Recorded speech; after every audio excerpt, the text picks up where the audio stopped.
Welcome, guys, to How the Frack We Got Here, a show that takes the news and events of the week and try to make sense out of it all. I'm your host, the most Will Buchanan, and on this show, we simply are all about the facts. There are plenty of news stations out there that simply want to do anything short but inform you. Here at How the Frack We Got Here, that's all we believe in. We go up to the left, we go up to the right, we go up to the middle of independence. We go after all sides because there's more than one side of a story to everything. And you need to know it all in order to actually formulate your own opinion. And that's what we try to do here at How the Frack We Got Here. Thanks for listening, and hold on. It's going to be fun. Welcome, guys, to How the Frack We Got Here, a show that takes the news and events of the week and try to make sense out of it all. I'm your host, the most Will Buchanan, and on this show, we simply are all about the facts. There are plenty of news stations out there that simply want to do anything short but inform you. Here at How the Frack We Got Here, that's all we believe in. We go up to the left, we go up to the right, we go up to the middle of independence. We go after all sides because there's more than one side of a story to everything, and you need to know it all in order to actually formulate your own opinion. And that's what we try to do here at How the Frack We Got Here. Thanks for listening, and hold on. It's going to be fun. Okay, guys, today's date, November 20th, 2021, and this is How the Frack We Got Here. I'm your host, most Will Buchanan. How the Frack We Got Here. We do take the events of the week and try to make sense of it all. Before I do get started, guys, we do try to be a family-friendly podcast, so language is watched most of the time. Words fly, and we do apologize for that. And some things that we might show, albeit they are the newsworthy type, they still may be too intense for younger viewers, so viewer discretion is advised. Aside from that, welcome. So, let's go ahead and go into it. There's no way to address the elephant in the room except the ugly way of doing it. So let's go ahead and get through with this. The court screwed up.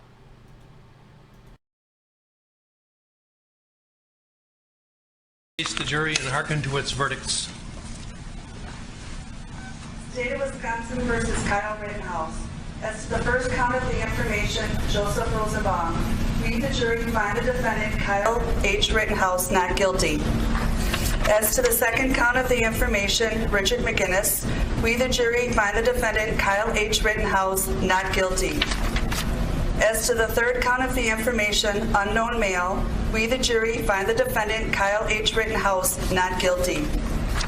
As to the fourth count of the information, Anthony Huber, we, the jury, find the defendant, Kyle H. Rittenhouse, not guilty. As to the fifth count of the information, Gage Grosskreutz, we, the jury, find the defendant, Kyle H. Rittenhouse, not guilty. Members of the jury, are these your unanimous verdicts? Is there anyone who does not agree with the verdicts as read? Would you wish the jury polled? No. Okay. Okay, folks, your job is done, and we started just about 3 weeks ago. And I told you it could last 2 weeks and 2 days. This is 2 weeks. This is 3 weeks. You were a wonderful jury to work with. You were punctual. You were attentive. And the forgotten six over here who had a very difficult job of keeping from discussing the case during the time that they were sequestered as well. Better jury to work with. And it has truly been my pleasure. I think, without commenting on your verdict, the verdicts themselves, just in terms of your the attentiveness and the cooperation that you gave to us, this justifies the confidence.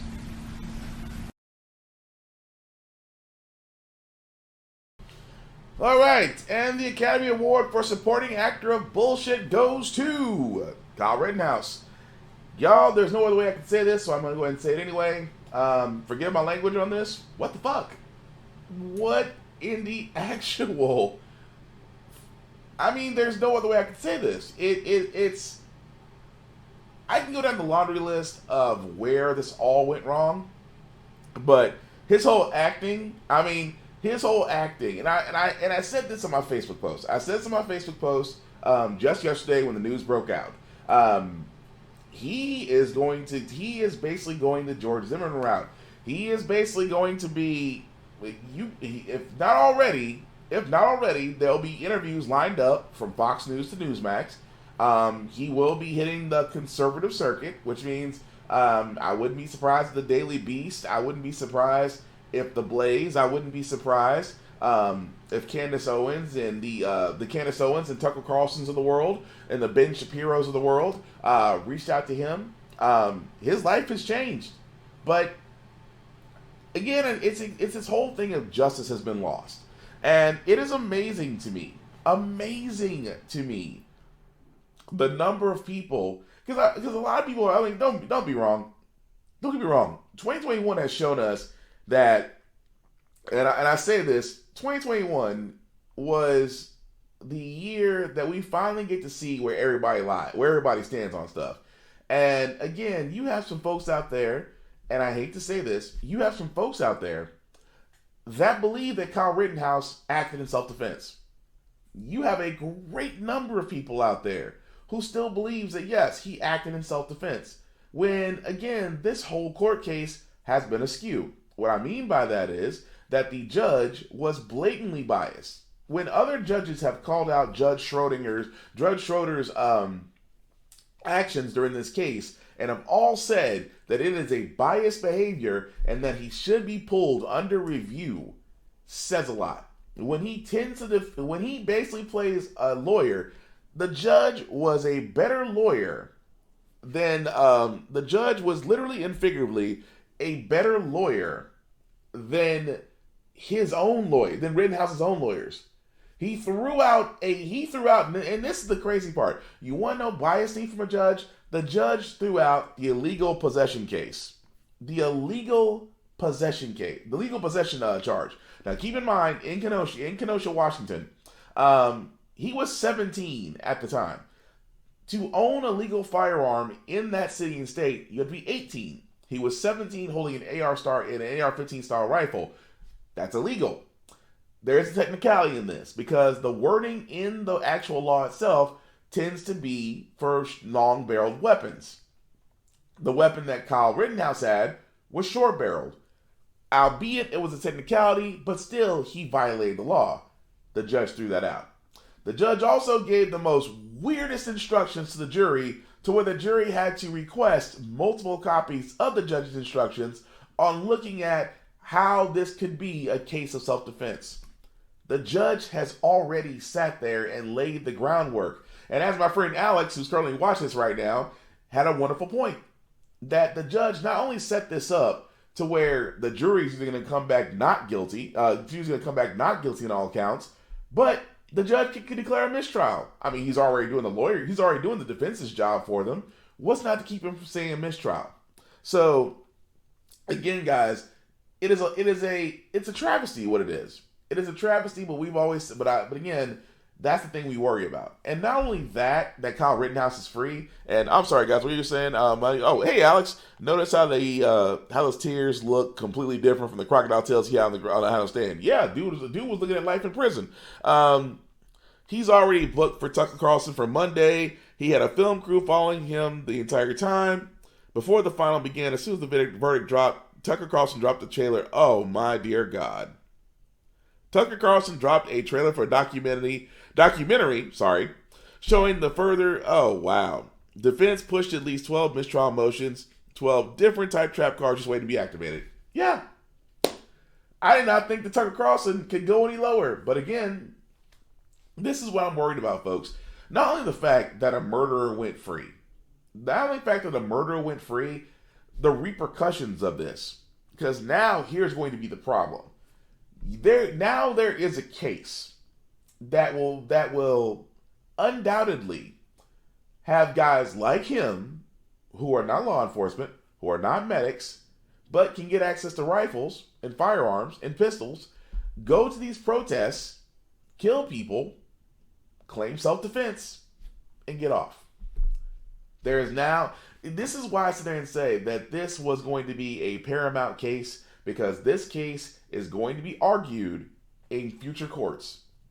There's going to be gun nuts. They're going to go out there, do exactly what he did, claim exactly what he did, and get away with justifying the murder.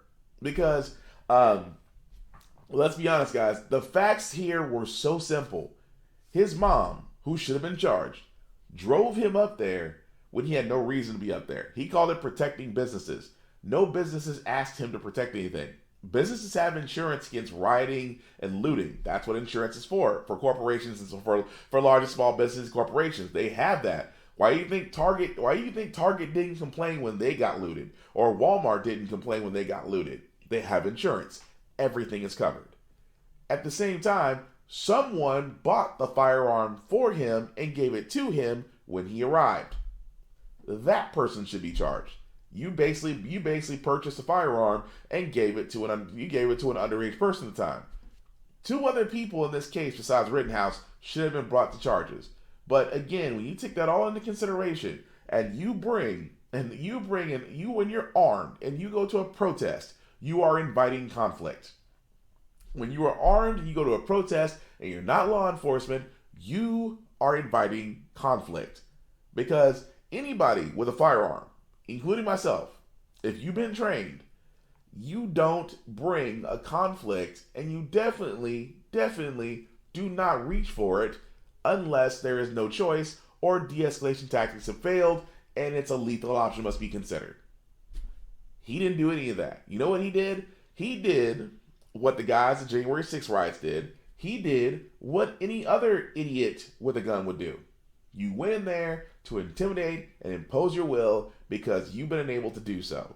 And then when you find out that you're the only one, and again, folks feel threatened by you, that's when you want to claim the victim, kill 2 people, maim 1, and yet you're about to be a conservative media darling for the next 3 years.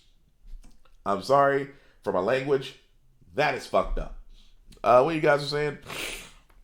And forgive me guys, I'm kind of battling the stuffed nose here. Actual Nazi Madsen Calhoun and Matt under investigation have offered Rittenhouse congressional internships. Oh, Jesus Christ. He's being said to be Matt Gaetz is setting him up to be the next Matt Gaetz. Hopefully the families will still go after the mom and son. I would like to think so, Kelly, but the thing about it is, it's going to be a hard case now. It's going to be a hard case to go after it's going to be a hard case unless you're going civil-wise, which is what they did with another guy. I mean, they did with OJ. I mean, they couldn't get OJ for murder, but Ron Goldman and his family sued the crap out of OJ, and any money that OJ makes, that, every penny that OJ makes now until he probably passes on, will go to Ron Goldman and his family. So the only other option that you have this time for Kyle Rittenhouse is to basically go after him for wrongful death.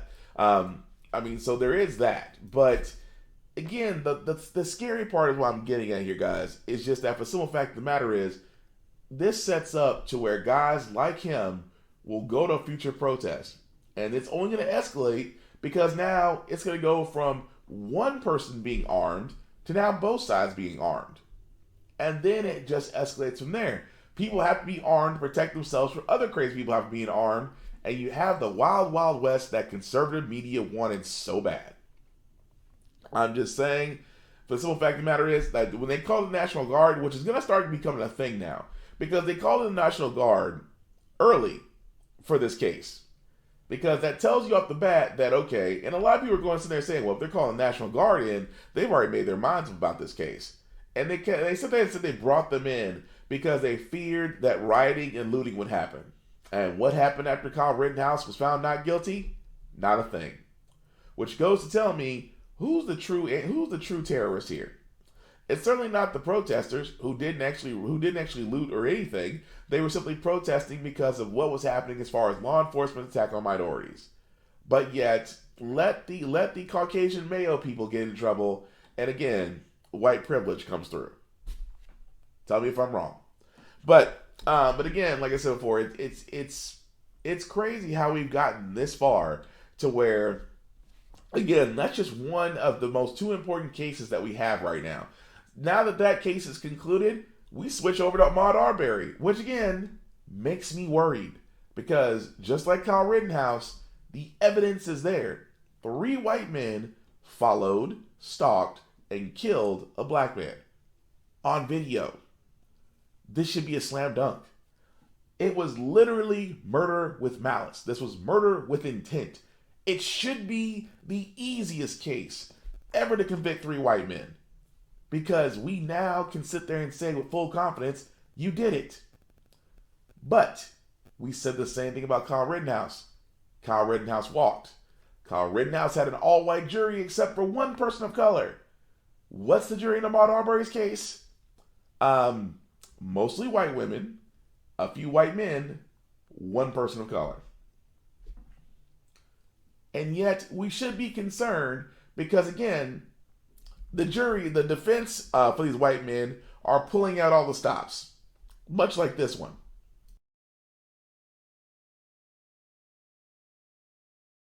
Inflammatory comments today in Georgia from a defense attorney representing one of the three men charged in the killing of Ahmaud Arbery. CNN's Martin Savage is in Brunswick, Georgia for us, covering all of this. What did we hear today, Martin, from this attorney? Well, once again, the attorney involved here is Kevin Goff. He represents Mr. Bryan here, who is one of the three defendants in the case. He's the man that took the video. So here's what happened. Kevin Goff is in court today. The jury is not present. He jumps up and again makes a motion for a mistrial.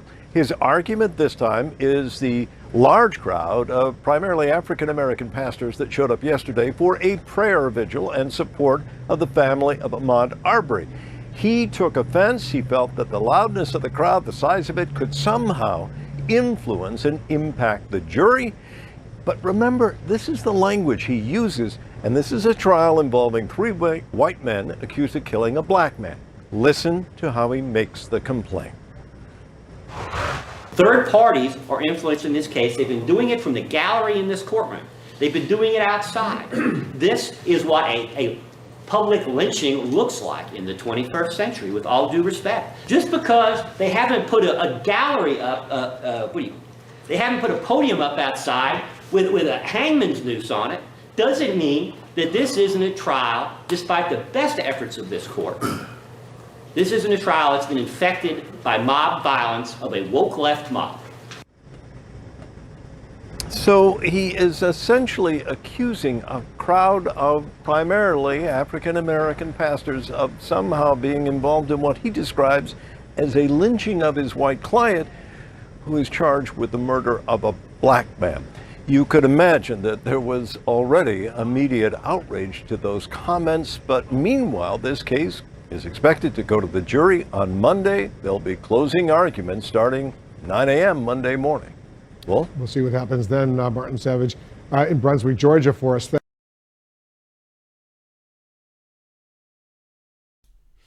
There are just some things you just cannot make up. This is why I sit there and say I am slightly concerned. I am slightly concerned because you now have the defense, these three white men, saying that black pastors are coming together for prayer vigils, and that because of their, I guess because of the strength of black pastors, the strength in numbers, that they're out here having prayer vigils that can somehow, some way affect a secluded jury. Secluded. Anybody's ever been on jury duty, especially for cases like this?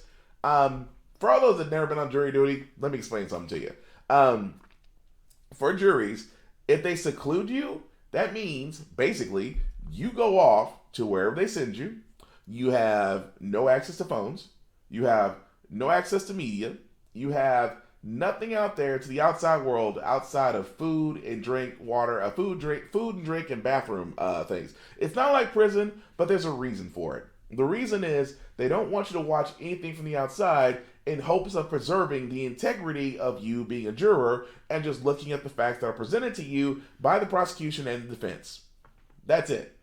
And you get paid like $10 a day or something like that. But again, that's what the jury is. The jury is secluded. That's why it's amazing to me that this idiot of a defense lawyer is trying to argue that the outside world is somehow influencing a secluded jury. How?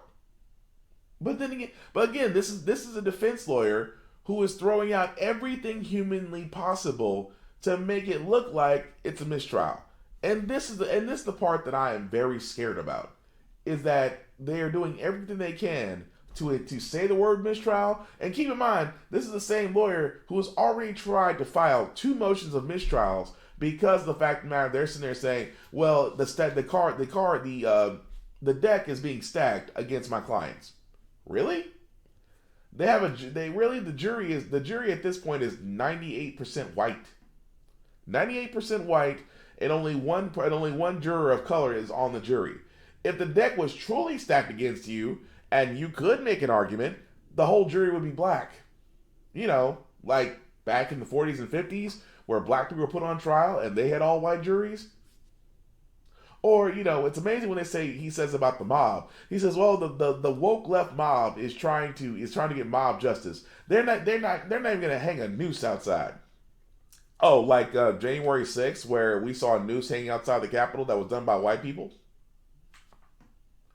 Oh, when they sit there and said, oh, at the time, these very same white people who were Trump followers said, hang Mike Pence, while standing next to a gallows, with a hangman's noose, outside a federal building. All white people.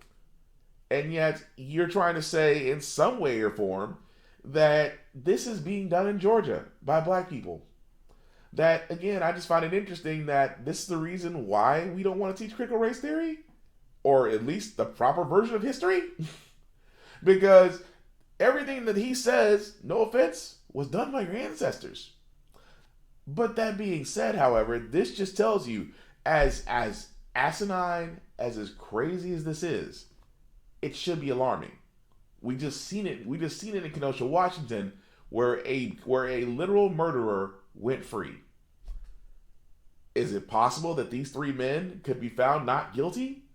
I hate to say this in this day and age, but yes. Why? They're doing the same theatrics as they're doing in the Rittenhouse case. Now, the judge may not be showing the same bias toward the three white men as Schroeder was doing toward Rittenhouse. The judge may not be biased, but trust me, these defense lawyers are doing everything they can, and that's the scary part. That the possibility, and that's the thing I want to really get into, the possibility exists. Think about this a long time ago. Will we ever at any point sat there and said, well, we knew something was just flat out, you guys are guilty, it's exactly that. Have we ever been worried that the negative outcome would happen? Not recently, but with Kyle Rittenhouse, and another court case I'm going to get into. Again, we should be worried, because just as much as there is evidence that each of these men should be facing life in prison without the possibility of parole, there is also a chance that nearly all-white jury could come back and say that these three men are not guilty of killing a black man. And I'm going to be honest, if that happens, you thought there was racial tensions in the South now. Do we really want to imagine when three white men walk away with a charge of not guilty after being seen on video what they've done to a black man? We don't even want to imagine.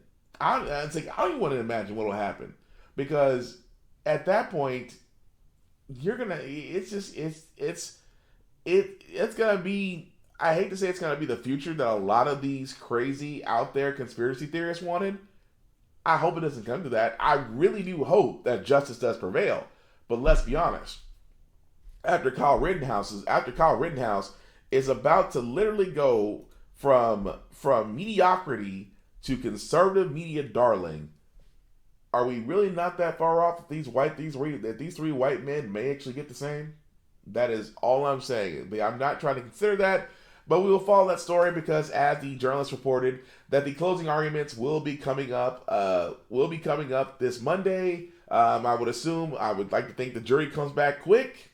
It's a good sign. But let's be honest, again, we've seen what happens when obvious evidence gets overlooked and white privilege wins again. So, I didn't want to talk about this other story, guys, for the simple fact of the matter. Again, I've seen this story before, and I still want to talk about it just because this tells you how messed up our justice system really is. In Lewiston facing backlash after sentencing a young man, an admitted rapist, to probation in Niagara County. The 20-year-old defendant pleading guilty to sexually assaulting 4 teenage girls. The judge said prison time would have been inappropriate. Here's Elwin Lopez. Tonight, outrage in New York after a judge ruled a man who pleaded guilty to sex crimes against 4 teenage girls, including rape and sexual assault, should not serve a single day in prison. I agonized. I'm not ashamed to say that I actually prayed over what is the appropriate sentence in this case. Christopher Belcher assaulted 2 15-year-olds and 2 16-year-olds in his family's home in Western New York. He was 17 at the time and tried as an adult. I've come to feel deep shame and regret for my actions. None of you deserve to be in this situation. One of Belcher's victims begging the judge to, quote, not let this rapist walk away, adding you have the ability to save future girls. He faced up to 8 years behind bars, but Judge Matthew Murphy determined 8 years probation was punishment enough. There was great pain, there was great harm, there were multiple crimes committed in the case. And it seems to me that a sentence that involves incarceration or partial incarceration is inappropriate. An attorney for one of Belcher's victims slamming the decision. He is privileged, he comes from money, he is white. And for an adult to get away with these crimes without doing jail time is unjust. And David, that lawyer saying his client was physically sick after that sentencing. And I should note that that judge is nearing mandatory retirement. This is one of his last cases on the bench. How?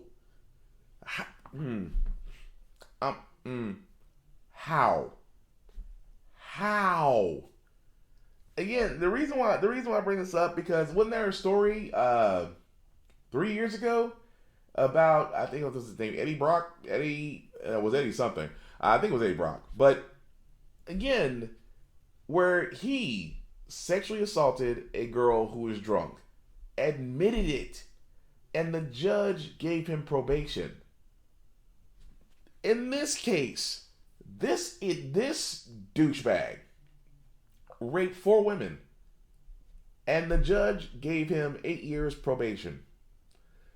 And again, sat there and said 8 years probation was enough. Okay, let me point this out. This predator preyed upon 4 women. 4 women's lives who will be forever changed, who will be forever altered because of one man's actions.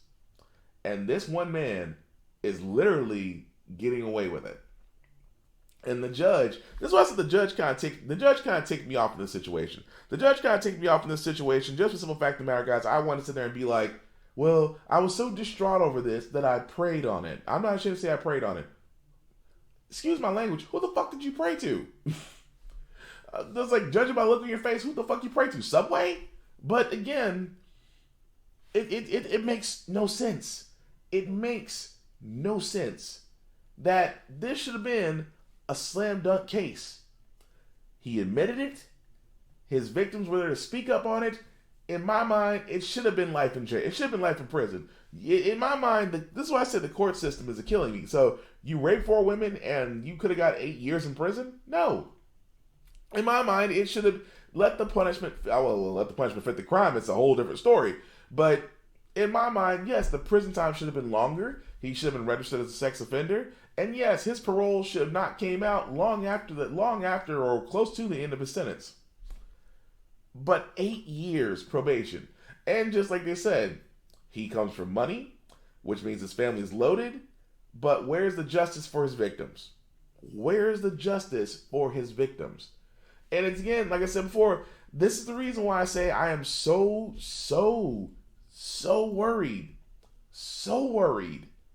about current cases like Ahmaud Arbery. Because, again, guys, this is now what? The third example? The third example of a white man and how he is treated in the halls of justice. A white man can kill somebody, rape somebody, do many other atrocious things. And yet, if the money and influence is there and the privilege is there, he can walk. And I feel so bad for those four women who were his victims, because they did not get the justice they deserved. They did. Because I already know if one of those 4 women were my sisters and his ass walked off straight, and his ass walked off scot-free, I'm not gonna lie to you. The thought would have been occurred in my head would have been like, could I sit there and go to prison for killing a rapist? The thought would have crossed my mind. But then again, I always say don't get caught either. But the point I'm making out of all this, guys, is that the simple fact of the matter is, this is why I sit there and I say, it makes no sense as far as these cases go. For the simple fact of the matter, guys, it behooves me. It mystifies me. It aggravates me. Because how in the world do you have all this evidence in front of you, and yet the judges go a completely and utterly different way? What'd you say, Alex? Didn't mean to detract if you have a show plan. If it does, skip this.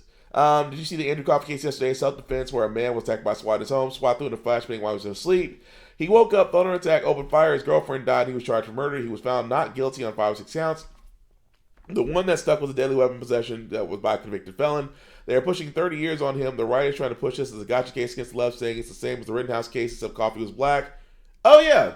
I was kind of wanting more evidence, more on that. But no. Yeah, I knew about that, but I didn't really get into it. Just because I really want to get all sides of it. But you're exactly right. The right did want to use that because he was black. Oh, but the funny part is, again, it's one of those things where SWAT messed up. There was actually a case 6 years ago where, again, SWAT busted into the wrong house, startled an elderly black man. The elderly black man did fire, and then they fired at him, killing him. And they tried to make it seem like it was the elderly man's fault. But again, it's like this whole thing, to go back to it real quick, this whole thing that the right likes to talk about, right, and conservative media likes to talk about is self-defense. They try to say, oh, it's self-defense. It cannot be self-defense. And again, I'm speaking from a guy who constantly trains in firearms, who constantly reads, who constantly wants to make sure, because proper firearms training is that you're constantly training. You don't take just one class and be like, okay, I'm trained. No, it's just like everything else in life. You constantly train, you constantly prep, you make sure that you're doing everything possible because, again, firearms is a huge ass responsibility. And it's not one that should be taken lightly. So, when it comes to self-defense, again, you cannot claim self-defense if you are bringing items that will cause conflict. For, again, every protest that's ever happened, when you see protests against police brutality, minorities, invalidity, and things of that nature, the protesters are never armed. The ones that feel like their rights are being violated, the ones that feel like they have to be the patriots, the heroes of their own story, if you will. Those are the armed ones. Those are the ones that make me concerned. Like the ones that were armed on January 6th. You don't come armed with a body shield, riot gear, and an AR strapped to your back unless you're trying to overthrow a government. That's not self-defense. That's treason. And again, I can go into the whole story of why all of those would-be white supremacists should be treated as terrorists and not like rioters, which again, everybody loves to use that word. I'm like, no, because if rioters couldn't be, if protesters and rioters were not the words used in the Kyle Rittenhouse case because the judge believed it wasn't a right description, then on January 6th, let's call them what they were, terrorists. But moving right along, guys, I did want to catch this other case as well, because again, this is why I say when it comes to the Hall of Justice, unless you're white, you're not really going to get, a fair shake. In this case, the case of Julius Jones, which, if you don't know, this is a quick catch-up, that yes, he was scheduled to be executed, but the governor gave him clemency, except for life in prison. Oklahoma, where the governor commuted Julius Jones' sentence, his death sentence this afternoon, just hours before Jones' scheduled execution. Governor Kevin Stitt releasing this statement. After prayerful consideration and reviewing materials presented by all sides of this case, I have determined to commute Julius Jones' sentence to life imprisonment without the possibility of parole. NBC News correspondent Vaughn Hilliard joins me now. Vaughn, Jones spent more than 20 years on death row. He has always maintained his innocence. Tell us about his case. Exactly. This was 22 years ago that we're talking about. Paul Howell was was murdered in his driveway. His 2 daughters were in the car with him here. And Julius Jones, he was 19 years old at the time. He was convicted. He was sentenced to the death penalty here. But essentially, those 22 years since, Julius Jones has continually said that he is innocent. He played no role in this. He was not even there at the scene. Instead, his legal defense team has argued that an acquaintance of his set him up after the murder, leaving a gun at his place to make it appear that he, in fact, was the murderer. And that is where all of this came to a head. It was supposed to be 4 p.m. just this afternoon that he was going to be killed by lethal injection here. But that is where the pressure was on the Oklahoma governor to commute his sentence, particularly after his own parole review board, not only once, but 2 times in the last 2 months, voted that he should be, his sentence should be commuted to life in prison because of questions about his potential innocence in this case. Ultimately, the governor here with hours before, ahead of that, made that decision. But take a listen here to the Oklahoma NAACP head here when he was about this commutation. I wanted to visit with the young people to let them know that the NAACP stands for everyone. We wanted justice, and we wanted the young people to understand what it feels like. But what we wanted also, first and foremost, to let the Howell family know that we want justice for them. And we support the Howell family to receive justice. But we do not support on the backs of an innocent. What you saw in these last 2 days were walkouts at high schools, backing the commutation, and ultimately the governor went that direction. I want to ask you a little bit more specifically, Vaughn, about the governor's direction, because the state parole board recommending commuting Jones' sentence twice. The governor isn't exactly following their specific recommendations. Could you just talk to us a little bit about what he's doing differently, and how are Jones and his attorneys reacting to the news tonight? Exactly. His attorneys and the advocates who have been arguing for his clemency, I talked to one of them just yesterday afternoon. They were urging the governor to offer essentially lowering his sentence to life in prison with the possibility of parole. But what, in fact, the governor did was not open up the option of parole. And in fact, in his order, he explicitly said that in no way should there ever be any consideration again about changing Julius Jones' sentence in the future, essentially sparing him of his life, but giving him no opportunity to ever be released in prison. The attorneys, they, in fact, just in the last 2 hours, released their own statement saying in part that, quote, "Well, we had hoped the governor would adopt the board's recommendation in full by commuting Julius's sentence to life with possibility of parole in light of the overwhelming evidence of Julius's innocence. We are grateful that the governor has prevented an irreplaceable mistake." Again, that was the attorney for Julius Jones. We should note Paul Howell's family throughout this process urged the governor to not commute his sentence, saying that they believe the right man was convicted in this case.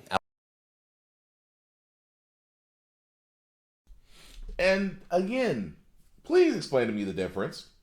Explain to me the difference. And I apologize. I meant to say Oklahoma's governor, not Georgia's governor. That was the one that commuted the sentence. But in this man's case, in Julius Jones's case, again, for all those that don't follow it, first and foremost, his actual defense lawyer did not present evidence to where Julius Jones was not the person identified. Had an alibi for the time of the murder. His defense lawyer at the time didn't show it. He had poor legal representation. At the same time, he's been on death row for 20 years. And again, the Clemency and Innocence Project have both researched it, and even one person has came forward and sat there and said that he was the trigger person for it, and he's actually in jail. So you would think easily slam dunk, but again, this is why I sit there and say the justice hall, the halls of justice are very different when you're not white, because you've been on death row for 20 years trying to prove your innocence, and then as it gets to the twilight hours, the Oklahoma governor sits there and says, "Well, we won't kill you. You won't be set up. You won't be sent to death row. We'll just make you life in prison," without listening to the parole board, which has actually recommended parole for this man multiple times, and even recommended clemency because of the case and how it was handled. I say again, explain to me the difference between Julius Jones and Kyle Rittenhouse. Explain to me the difference. One where a case was so crappy in how it was done that nobody wants to go back and look at the mistakes that were made, versus a case where it was blatantly obvious, but they basically perverted the law to make sure that a white man goes free. Please explain the difference, aside from the obvious. Because I hate to break it to you, and I really, for all those male people who are still watching this, I appreciate it. Because you do watch. You guys definitely let me know about your hatred for me talking about the right a lot. But again, why is it so difficult to get justice when you're a person of color that it is so easy for you to afford justice when you're white? Why is it so easy? Again, all I ask, explain the difference aside from the obvious. But hopefully they haven't gave up the fight on Julius Jones and actually getting that conviction overturned. I still think it's possible, just because when you had a person that already admitted to the murder and literally just verified your alibi, it deserves a retrying in that case. Just my opinion. But shifting gears for a little bit, guys, I did want to talk about this. That so far the Biden's Build Back America plan has been pushed through, at least from the House side of things. And tell us procedurally what's happening now on the floor. Yeah, so the vote passed, but still not everyone has voted just yet. And so they're still waiting for some final votes to come down. Remember, people who can vote remotely because of COVID. So those final people are voting for the members who are not here. But ultimately, this bill is sealed in the House anyway. And from the House floor, our producer, Haley Talbot, has some great color. She's in the chamber. By the way, she is a hero for staying up all night last night. She hasn't slept in about 30 hours. Speaker Pelosi was hugging Democratic members. We were told that let me interrupt you for a second, because here's Speaker Pelosi. Is passed.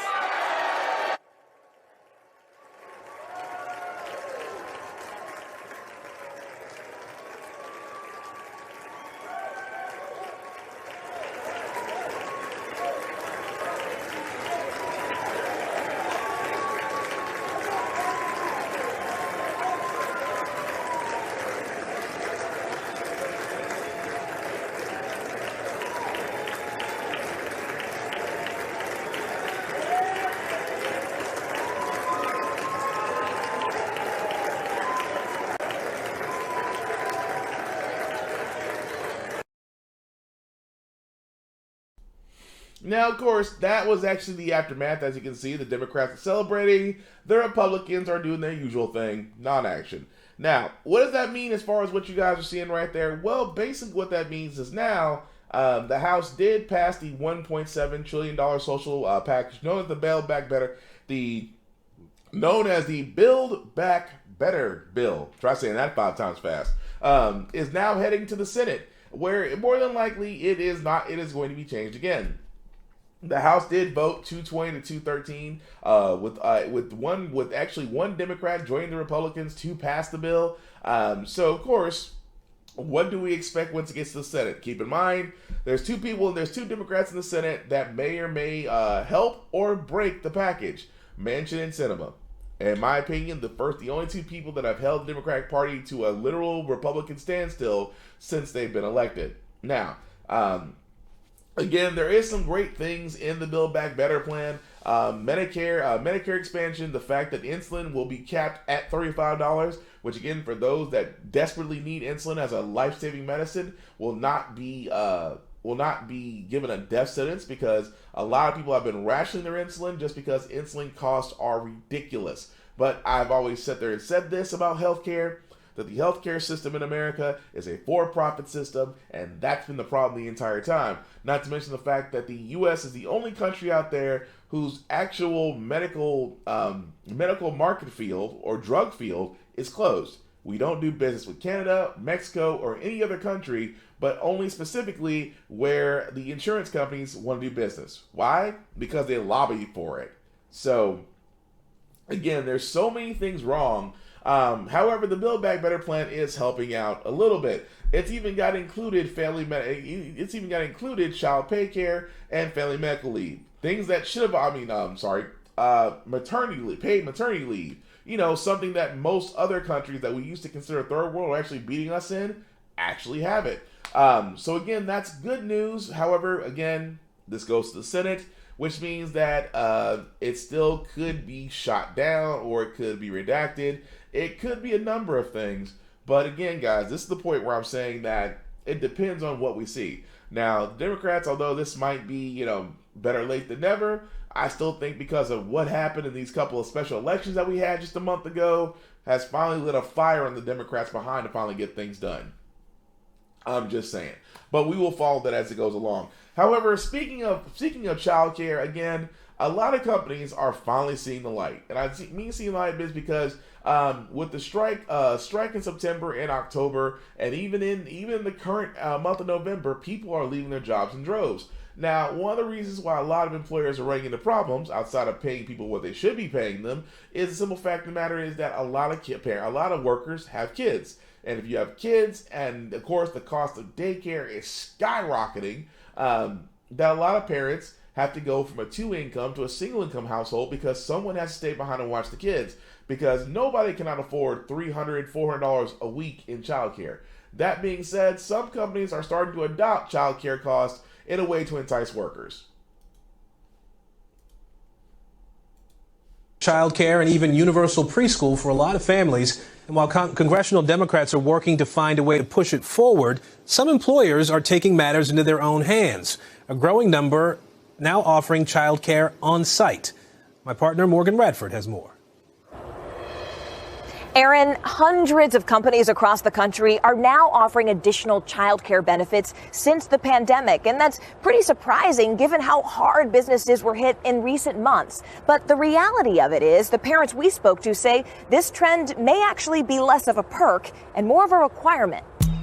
As a new dad, Juan Rodriguez knows all about the struggles of balancing work with childcare during a pandemic. We were basically shifting throughout the day, taking care of Luca, one of us, while the other one was working, and then switch that, and then switch it back again, and then try to get a little bit of sleep at night, and then wake up and start all over again. So when his Utah-based employer, Recursion Pharmaceuticals, decided to offer on-site childcare, he jumped at the chance. I'm able to be right next to the building where he's in daycare. If anything ever happens, they call me and I'm there in 1 minute. What sort of difference has this made cost-wise to be able to have your son here at work with you? Oh, it's been great. While being here, they provide the meals for Luca. Wait, the company provides food for your son? Yeah, they have a chef on site. So it's great because we don't have to worry about food planning during the week. I don't know a parent in America who's not going to hear that.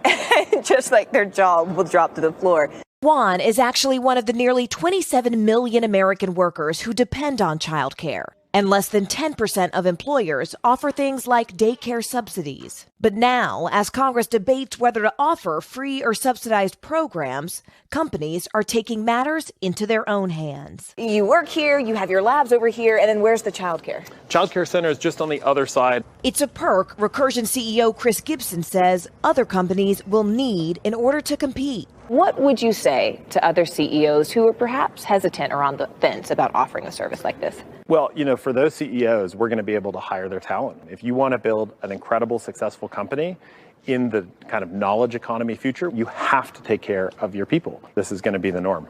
More than 200 employers now offer childcare services since the pandemic, and nearly 100 businesses offer that childcare right on site. Like tech company Podium, just outside of Salt Lake City. I started bringing my first here right away. Where employees like Pasha Mulford say having her child at work is a game changer. When you look to the future, do you think there's a world where parents like you sort of won't settle for anything less than this? Employers really do have an opportunity to show that they care about their employee more than just as a worker, but care about their whole family. And I think that should just become a standard and a norm across the board. A new standard as parents navigate this new normal. The experts we spoke to said that this trend isn't just impacting the knowledge economy or tech workers, but it's also impacting retailers and manufacturers. And many American parents say the gap between what's actually provided and what's still needed, though, is still pretty significant.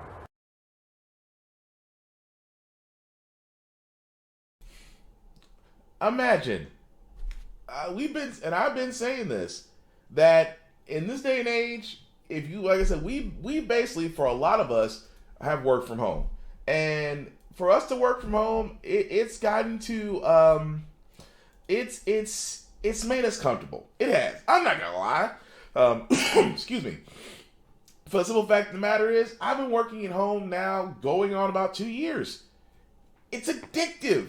I like the fact my kitchen's behind me. I like the fact that my work desk is to the right of me. I like the fact that I don't have to, well, dress up per se. I mean, I still shower. I'm not a caveman, but I mean, I might have hair like a caveman, but I still, I shower, I bathe, but I can enjoy it. I can enjoy my space. I can breathe. And 2 years of that, it's a little hard. I'm not gonna lie. It's a little hard for me to consider working back in an office like I used to. It's a little difficult. So again, employers have run into this problem. Employers have run into this problem of how do we get people to come back into work? Some companies have adapted to where they're like, you guys can work from home. We don't really need an office space anymore. We'll just send you the equipment and you guys work from home and we'll go from there. But for a lot of parents, that's not an option. So again, this is the part where I keep saying employers, if employers do this one little thing, and I use Dan Price a lot because Dan Price has got a very good outlook on what he has for companies and what they're doing. If you don't know who Dan Price is, he is the guy that literally cut his salary to give every one of his employees a starting wage of $70,000 or more. And it has worked out tremendously well in his favor, considering the fact that almost every economic person at the time sat there and said that this company will fail, they'll close doors, things of that nature. His company has thrived. He truly does believe in investing in his people. Now, why is that relevant? It's relevant because, for the simple fact of the matter is, guys, as we've seen from people leaving jobs, the hospitality industry, that fast food, hotel, things of that nature, we've seen how that's impacted. You guys have seen the memes about Taco Bell and Wendy's and other areas being closed because the conservative, nobody wants to work. No, everybody wants to work. Nobody wants to work for crappy wages anymore. Which again shines a light on the ever-reaching end of capitalism, that you can make a buck, but the people that you guys use for meat grinders are tired of it. So how do you get people to come back to work for you? You invest in people. And for a lot of parents, childcare is one. Childcare is a major one, especially, like I said before, if you have two parents that work. And again, like I said about childcare, because keep in mind, my family who owns a business in childcare, I already know it is a nightmare that childcare that used to be $100 to $150 a week for a child when the economy was good. But again, with inflation and cost of things going up, that $100 to $150 now becomes $365 to $400 a week. Now, after 3 weeks, that's well over $1,200. So by the time you hit a month, you've paid almost close to $1,600. And I don't know about you, but everything has gone up but the paycheck. Nobody, unless you're making a nice 5 or 6 figure sum, you can't afford childcare that's going to be almost damn near the cost of private school tuition. So again, parents had to make that choice. Parents had to make that choice that somebody has to stay home with the kids and then go from a 2-income to a single-income household. And again, that just makes things tighter and leaner, and nobody wants to be in that situation. But again, in this day and age, businesses are trying to survive. You need workers. What do? You invest in your people. Childcare is one of them. I completely agree with that segment, that if a lot of companies start including childcare, whether it's on site or nearby, do you not think that parents will come back working for you? Absolutely. I mean, that's one perk. The other perk is actually paying people what they're worth. Again, that's why I say I'm looking at the Democrats, because the Democrats right now until 2022 still can push through a minimum wage act. They still could. I still want Biden to make an executive order. I want Biden to make an executive order to actually change the minimum wage. We need to get away from $7.29. It is 2021. We're not that far off from the start of 2022. it needs to get to a point to where the minimum wage act needs to be increased. And it needs to be increased at least to $23 an hour. I'll go ahead and say it. $15 an hour is not cutting it. Even in this day and age, we need to increase it to at least $23 an hour. Now, of course, a lot of people say, well, that'll lose jobs. No, it won't. Because, again, it'll cut down the profits of some corporations. But they'll still make profits. Don't believe me? There's a John Deere story that we're going to talk about very soon that, again, explains my point that, yes, if corporations can make profits in a pandemic area, you can pay workers. So again, alongside with the child care, paying workers, getting, lowering the cost of healthcare, which again, Democrats, looking at you guys have the floor for now. You guys can actually figure out how to make this work. This needs to become a thing. That is all I'm saying. But again, like I said, a lot of companies will sit there and see that and be like, okay, cool. Let's not do that. Even another thing that a lot of people are considering that, again, I still say, if you want to change the working area, the working conditions of America, let's talk about the work week. Like, very quickly, there's actually a poll that was put out where 4.3, they asked Americans, would you be okay with a 4-day work week? And the study found out that 80% of those support a 4-day work week, as the remaining 20% said they would not, and only 3% said they were against a shorter work week, and 17% said they were neutral. I was like, keep in mind, a 4-day work week isn't that bad. Actually, several countries, for example, Ecuador, India,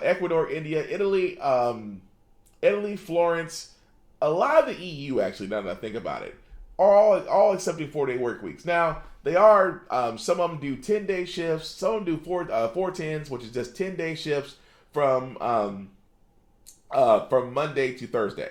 So, again, but that's what I'm saying. A lot of people feel burned out. We all feel burned out. I mean, I would be remiss not sitting in front of you guys as I'm podcasting this and saying that, yes, a 5-day work week burns us out.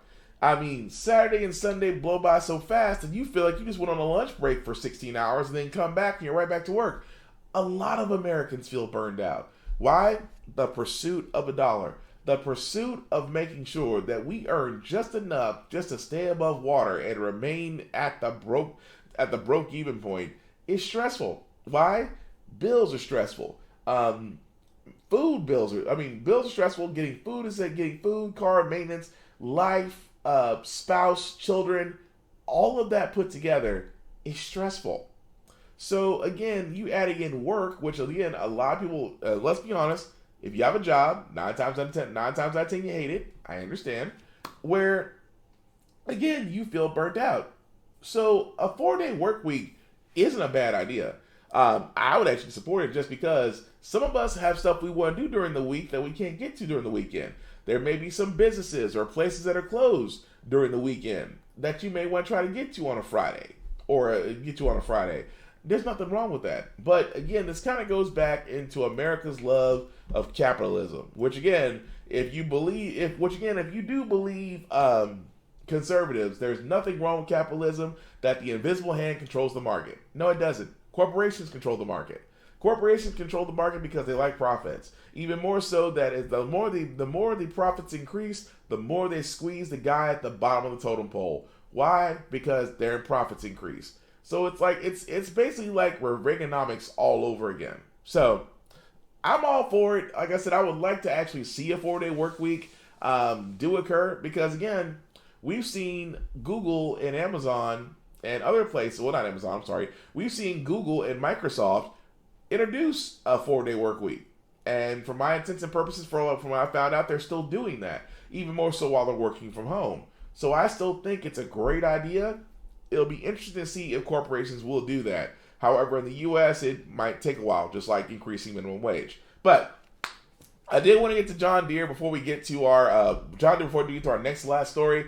That again, guys, if you do remember, I did cover the strike about John Deere, and it seems at this point that the strike is over.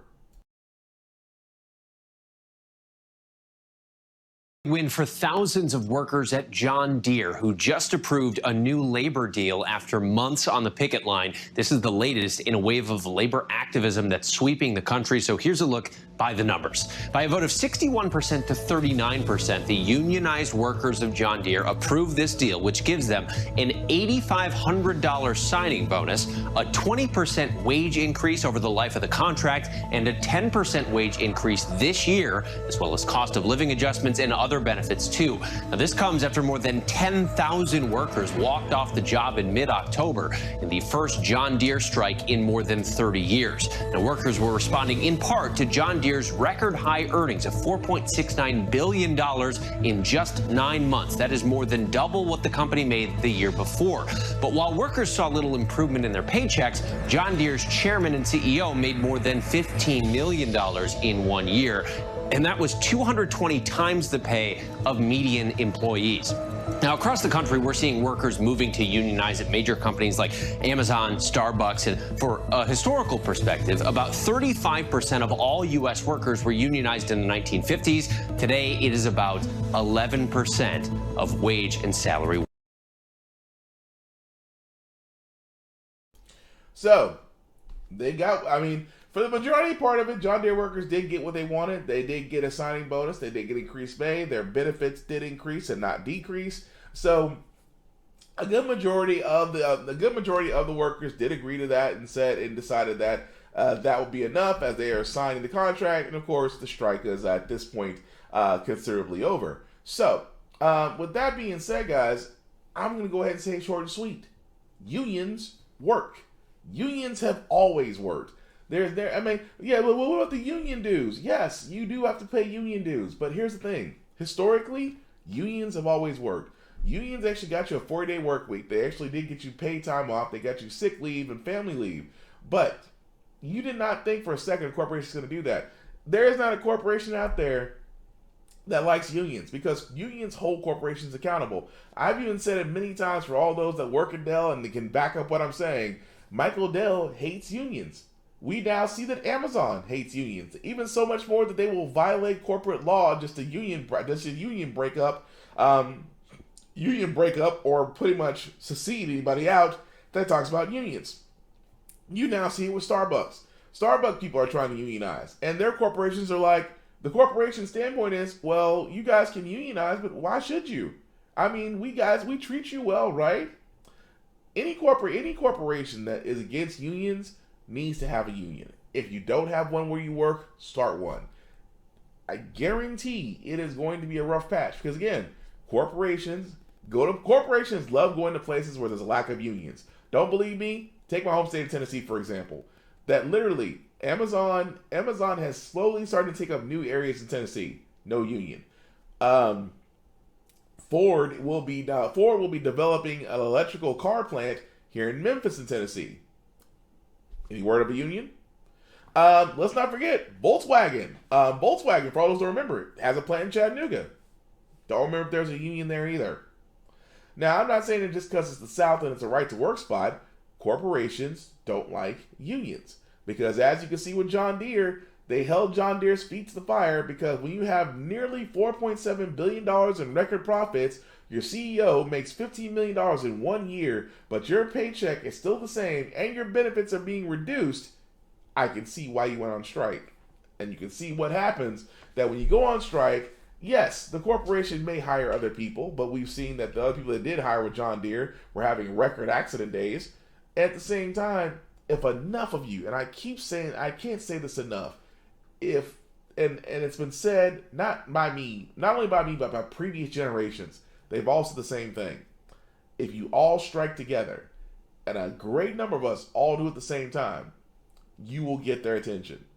Happened with John Deere, happened with Kellogg, it almost happened with Amazon. You know, and I say this before, if all the workers at Amazon did what most people in fast food industries like McDonald's and Burger King and Wendy's, if they all did it, like imagine if all the workers at Amazon just decided for one day, every worker at every distribution center at Amazon in the US decided for one day they weren't going to work. Could you imagine the ramifications from that? for one day they were going to go on strike. Amazon cannot afford that. Even more so that, again, it would get their attention. And like I said before, there's nothing wrong with a union. Unions work. It's just the simple fact of the matter is, guys, getting everybody on the same page. But again, I am happy for the John Deere workers for getting for what they need. But this is the reason why I point this stuff out. Just because the simple fact of the matter, guys, is just that never be dismayed from the fact that unions don't work. They do, as you can see with John Deere. We'll still follow Kellogg because Kellogg workers are still on strike. So we're going to see where that goes as well, because I haven't had Frosted Flakes in a while. But if it does help, but I'm going to be honest, if it does help improve someone else's quality of life, I can do without it. It's just sugar and flakes anyway. So next, so last story I got before I get to our feel good segment, guys, is again, I hate to bring up critical race theory because again, parents still believe that somewhere along the lines that it's being taught somewhere. Well, it's a new direction they're going with critical race theory because parents now believe that services for mental health will also indoctrinate students. I wish I could make this up.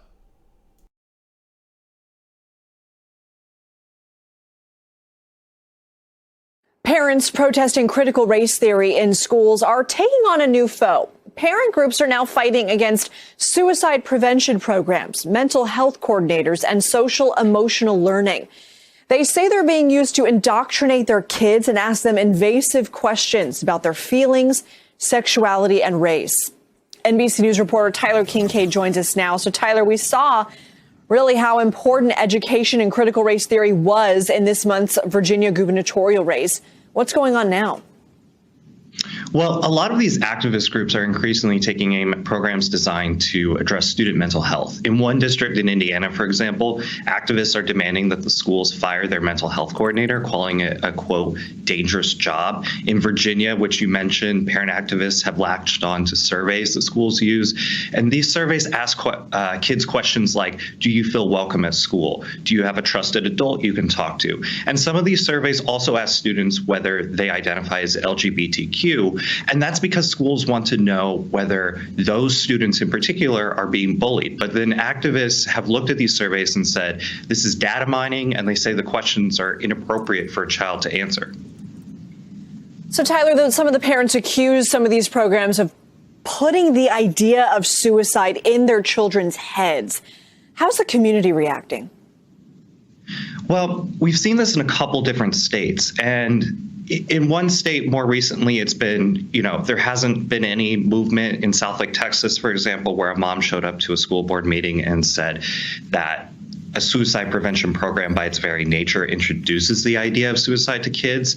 But then there was a group out of Utah that earlier this year actually lobbied against a bill to expand suicide prevention to elementary schools. What they said was this is not appropriate for elementary school aged children because suicides are, quote, not happening there, which just isn't true. We got data here at NBC News earlier this year that showed that the rate of children, or the number of children showing up at children's hospitals nationwide, has more than doubled in the last few years. And that was something that started before the pandemic. And of course, throughout the pandemic, that's been an ongoing conversation that we've all had, is what is the school closures, the children staying at home, the lack of social interaction, what has that had on their mental health? So it's incredibly important, and it's just, I think, showing where parents are right now with sort of a distrust of anything schools are doing. I'm sure we will continue hearing much more about this. NBC's Tyler Kincaid.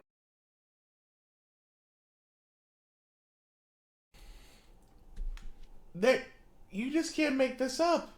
Literally and figuratively, again, guys, critical race theory is again, and I can't believe I have to repeat this, is a class that is not being taught in any school. Not being taught in any school at all. It is not being taught in any school.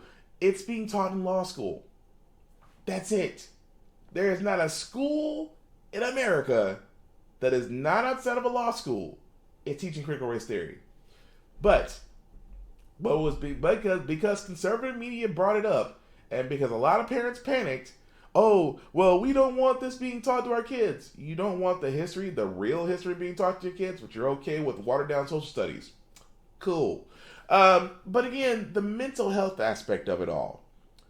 again, guys, mental health, as we have seen in this past year, it's vital. It's key. And it's amazing to me, completely and utterly amazing to me, that for those, and I said there and said this a long time ago, this was just a drop in the bucket of what's to come. That for the mental health side of things, mental health is vital. I've been saying this all the time. If anything, this pandemic has shown us, mental health is so vital. Mental health, for the simple fact of the matter is, for just maintaining life, especially in kids, it affects kids as well as affects adults.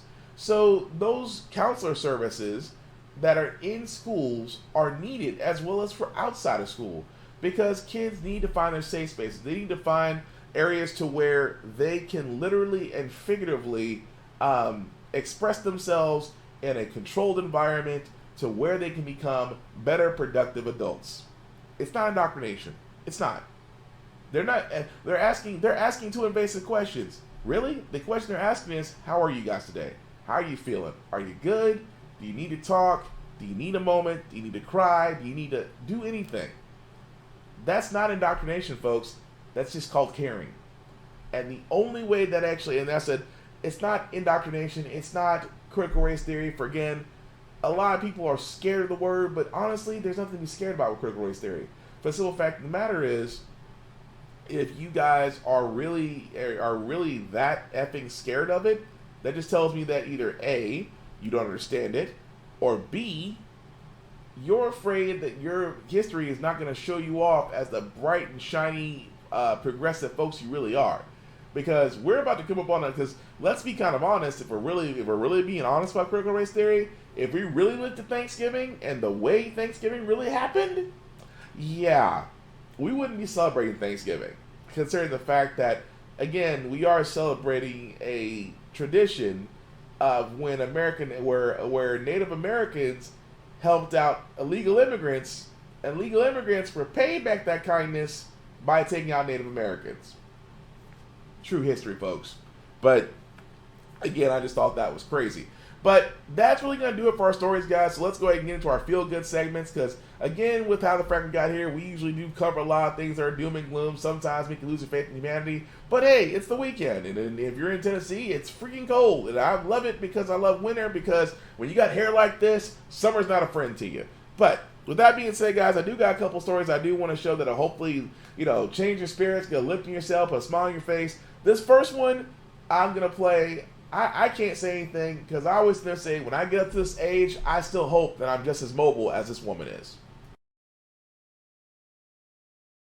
Strong. Let's hope we're all like this at 105. Tonight, she's done it again. Julia Hawkins is America Strong from Baton Rouge, Louisiana.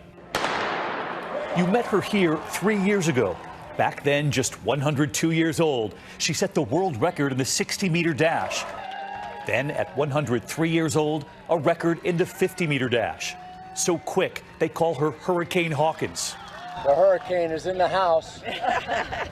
Graduating from LSU in 1938, this great-grandmother didn't even start running until she was 100. At 100, I started running. I thought it'd be neat to run at 100 and do the 100-yard dash. And tonight, good luck. Thank you. She's at it again. All right, here we go. Now 105. Doing great. Running the 100-meter dash at the Louisiana Senior Games. Finishing at 1 minute, 3 seconds. A new world record. And afterward, how did it feel? Wonderful. I'm so happy. Julia and her message. Just stay healthy and keep running. And we will never forget what she once told us. Hi, David. It's been wonderful to be here racing. It's awe-inspiring to me to be able to do this. Julia amazes. I mean, 105? You know what?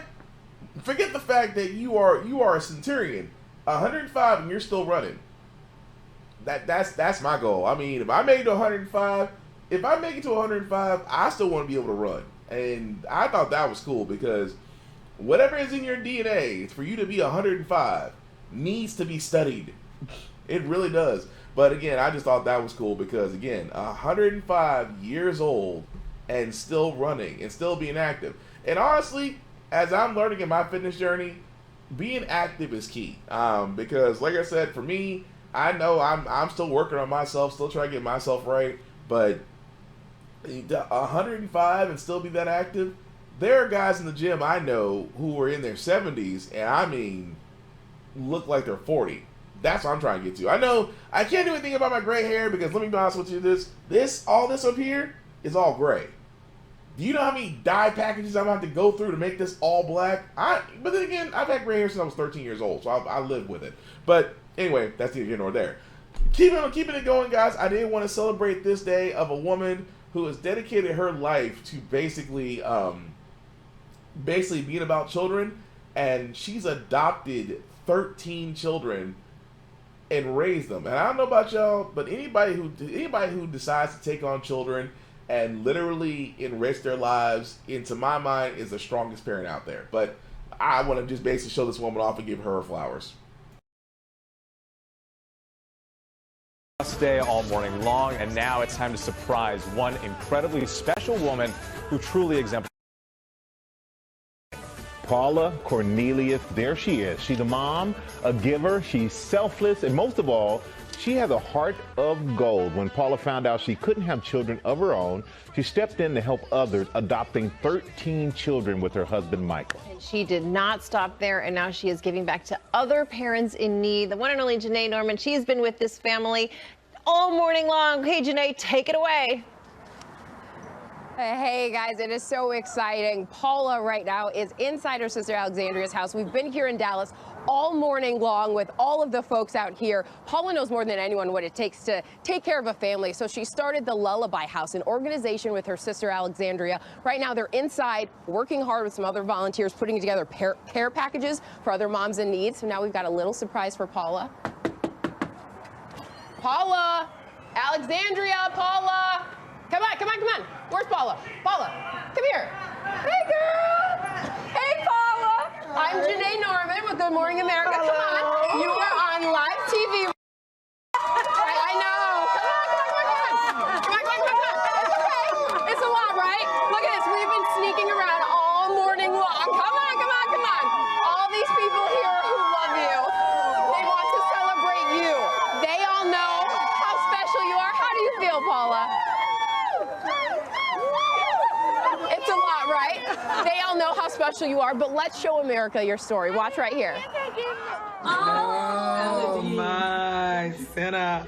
I think you'd probably describe my mom as someone with a little bit of spunk. Very button. Very button. One of the things I admire most about her, though, is her capacity to love. Paula Cornelius is a giver. When it comes to how far she'll go for someone, her love has no bounds.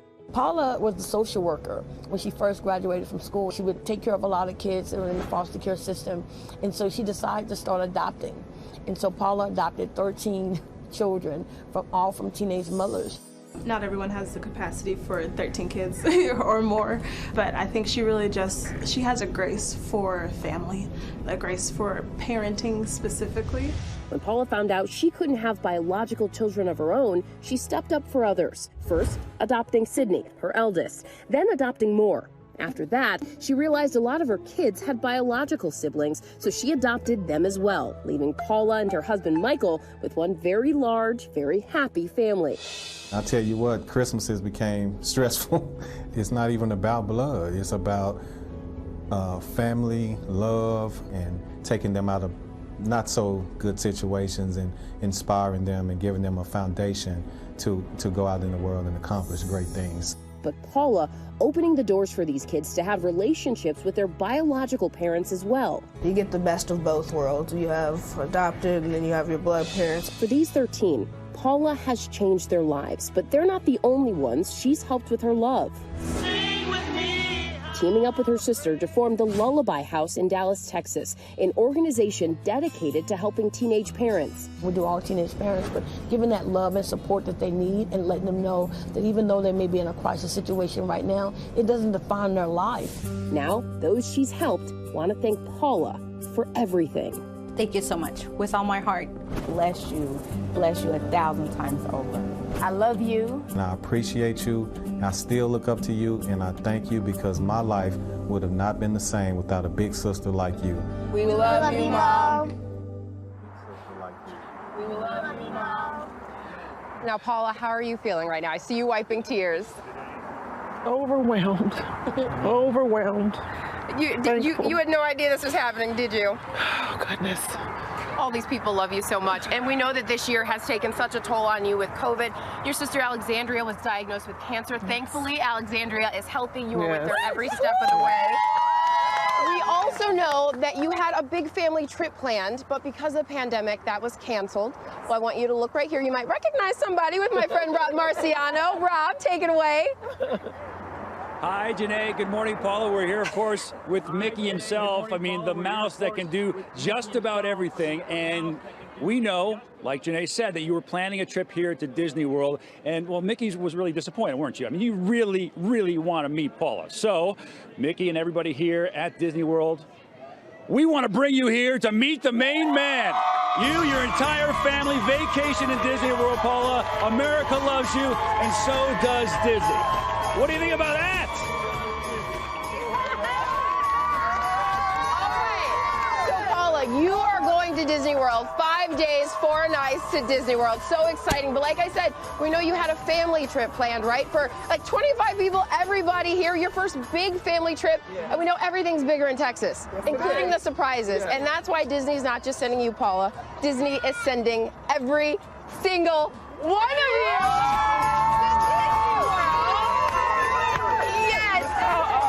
Yes, you're all going into Walt Disney World Resort during the world's most magical celebration, celebrating the resort's 50th anniversary, including new attractions, nighttime spectaculars, and entertainment. But wait, there's still more. You don't have to worry about how you're going to get there.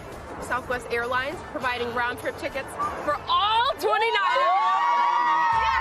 On a special Disney plane, 150 years of connecting people with memories and magic as each company celebrates its 50th anniversary this year. Those planes will fly through March 2022. How do you feel, Paula? I have no words, and that is not usually me. But so thankful, you know, thankful for the love, thankful for the opportunity to just do what God has called me to do, and that's to serve. And you, not only to serve, but to give so much love. All these people love you so much, and you've given so much love to them, including your sister, Alexandria. Alexandria, I know you have wanted to celebrate your sister for so long. She has done so much. How does it feel for you? How is it keeping this secret? Hard, trying to keep it from 13 children. Yes. But it just meant the world to me. And then, again, she tells me all the time I brought her out of retirement, you know, just coming to work for the Lullaby House and the things that we do. And that same love that she's poured into her family is carried over into our organization. And we're changing lives, and it's all because of her. I mean, she's in the community out there working and serving and, you know, every day. And so I couldn't ask for a better big sister. Amazing. Well, congratulations to all of you. And guys, there's one more thing. Because this is all in celebration of Disney Plus, you're all getting a Disney Plus subscription for next year. Congratulations. Guys, back to you. Oh, man. Paula, I always sit there and say it best. Dang, that almost had me tearing up. But I always sit there and say it best. If you can do something, I say random acts of kindness. If you have the ability to change somebody's life, whether it's a minute, day, hour, or lifetime, go ahead and do so. The world could use more random acts of kindness. We could actually get back to where we can honestly just help people, to improve them, to help their lives, to make an impact on it. And I am never against that, especially for her, because, you know, she had to sit there and explain 13 kids. 13 kids. I'm not knocking it. Imagine trying to tell this to her husband. I was like, you adopted 1, then 2, then somehow wound up with 13 kids. And he said it best. Christmas is stressful. I bet. 13 kids on Christmas? Woo. But again, you've seen the impact that she has, not only on her kids, but other people in the organization she created. So yeah, to do all that, mama needs a vacation. I will not knock that. And like I said, it's just great to see. It's great to see good things happening, because, you know, call it karma, call it, you know, call it the golden rule. I do believe that whatever you do out in the universe does come back to you. So if you're doing good, then good should come back to you twofold. So I really have no issue with that. Like I said, I just love stories like that where you see people being honored for the things that they do, and it's genuine and it's honest. And of course, you know, Disney, I was like, yeah, ain't nothing wrong with Disney World. Shoot, I'd love to go back to Disney World one day. I mean, I still want to see the Avengers campus. I still want to go see, well, I guess Jurassic Park and Hogwarts are Universal Studios, which is just down the road, and SeaWorld. But, you know, with that Blackfish documentary, it kind of put a bad taste about SeaWorld. But anyway, not here nor there. But with that also being said, guys, I do got one last story before we call it a day. Again, this is kind of a Rudy-esque story. I did play this during my midweek review about a guy who just, when he puts his mind to it, he really wanted to accomplish a lot. And I gotta give it to him. It did really sound like a Rudy story when I first played this. How one man went from Navy SEAL to college football player. Damien Jackson is 250 plus pounds of persistence. I feel like my whole life has been non-traditional. After graduating high school, Jackson joined the Navy, hoping to become a Navy SEAL. I think we started with about 235 people that were trying out, and then we ended with like 25, 30. He made the cut, working as a lead breacher. I would handle any types of explosives, anything that has to do with getting through things, like opening doors, getting through barricades. At 24, after 2 deployments, Jackson decided to chase another dream. I decided that I wanted to go to college to play a sport. Despite having never played organized football, he ended up at the University of Nebraska, trying out for the Huskers as a walk-on. They tell you if you don't hear from us in like a week, then you didn't make the team, and didn't hear anything. So I called one of the guys, his name's Kenny Wellhite, and he said, no, you didn't make it. He kept sending emails. I decided to wait outside of the stadium for a couple days until I saw the coach. His persistence paid off, but his learning curve on the field was steep. When I first got on the team, I had no idea what they're talking about. At 29 years old, today Jackson leads his team onto the field on game day. I knew his dream was to be a Nebraska football player, and I just wanted him to see that through for what he did for our country. If you have a dream, exhaust all your options, then just keep going. Drive and dedication. I mean, dang. If you really think about that, that man literally went from, okay, I want to explain this very quickly. He joined the Navy to become a Navy SEAL. Understand, ladies and gentlemen, that is probably outside of Green Berets, Rangers, and I was trying to think of another specialized group. But again, Ranger and Green Berets, almost impossible to get into. Like, less than 5% actually make it that apply for those programs in the armed forces. SEALs is right up there. Their budge training, like he was sitting there saying, 300 of them started, maybe less than 30 actually make it. So to become a SEAL, accomplishment in itself. But to turn around and then go play college football, and you've never played football in that type of procedure before, and to get on one of the more prestigious college football programs in the country, and then be able to lead out the team on the field and be able to play, dude, that's a Rudy story. I can't knock the man for that. If that is not the epitome of whatever you put your mind to and just go out there and chase a dream, he actually did it. I have to give him kudos for that and thank him for his service. So, that being said, guys, that's going to do it for our podcast this week. I do thank you all for watching, for liking, for commenting, for letting people know that we're live, for sharing this. From the bottom of my heart, I certainly appreciate it. Before I do get out of here, I do do some shameless plugging, as I usually say on this one. I'll start with my buddy Big BZA Dot, which you can find him on Facebook or Big BZA Dot on socials. He has a couple of podcasts, Smoking Trailer Sundays, every Sunday from 6:30 to 9 p.m., in which he shows trailers from movies and video games that he finds interesting and therefore you might find interesting. He also has the REF podcast, which is like America's Funniest Home Videos, except done by a world star, every Tuesday from 6:30 to 9 p.m., only for the grown and intended. Please, no younger viewers, because you will not be able to explain what you're seeing. He also has a video game trailer called Making Plays, and also Rhythmness, in which he actually did record one this Thursday, which you can all find on this Facebook page at A. Lamont Westwood on Facebook, or Big BZA Dot on all socials. Also, shout out to Ari and Gee Present Geek Salad, another podcasting brethren of mine, who are allowing me to share my podcast on their page. I certainly appreciate that. You can find them on Facebook as well as YouTube, as you're seeing the YouTube page right there, where you can like and subscribe from there. They are a podcasting group that actually just dropped a new episode as of today, where the harder they fall is harder than Eternals. Yeah, I'm gonna have to discuss that with them. But anyway, definitely check them out on Facebook and on YouTube. Ari and Gee Present Geek Salad. Definitely group a group of great guys. And like I said, sharing it all because we're all trying to build up our podcast nation. Now, as far as yours truly, guys, link at the bottom. You copy and paste that in your browser. Will take you to my link tree that has the YouTube and Facebook groups for all of my podcasts. How the Frack We Got Here, Get Bit, and of course the Ultimates podcast. My IG handle, BlackFox447. You can definitely follow me on Instagram, as I do post a lot of movie reviews, video game reviews, sometimes inspirational stuff and gym stuff. You know, I do a couple push-ups.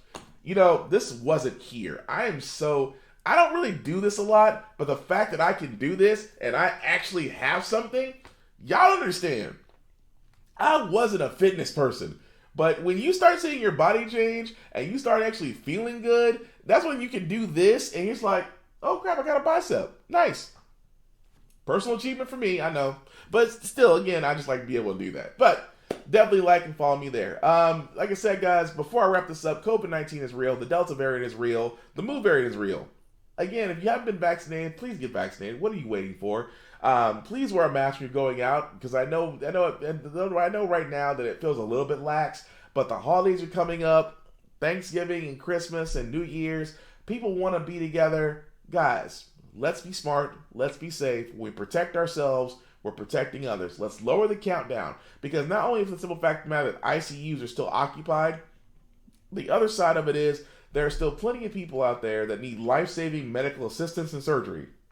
From anybody needing a replacement, to kidney dialysis, to blood transfusions, to things of that nature, they are pretty much being rescheduled and held up because a bed is being taken over by a COVID person. Let's help them as well as help ourselves to get back on track. Get shots, get boosted, wear a mask, be safe. That's all I'm asking. That's hopefully that we can all do that, because that's the only way we're going to beat this pandemic. Let's stop with the whole anti-vaxxer thing mess. Let's actually do what we did in the past to get us past pandemics. Get shot, get vaccinated. That didn't sound right. Get vaccinated, be protective. Let's get through this. That's all I'm saying.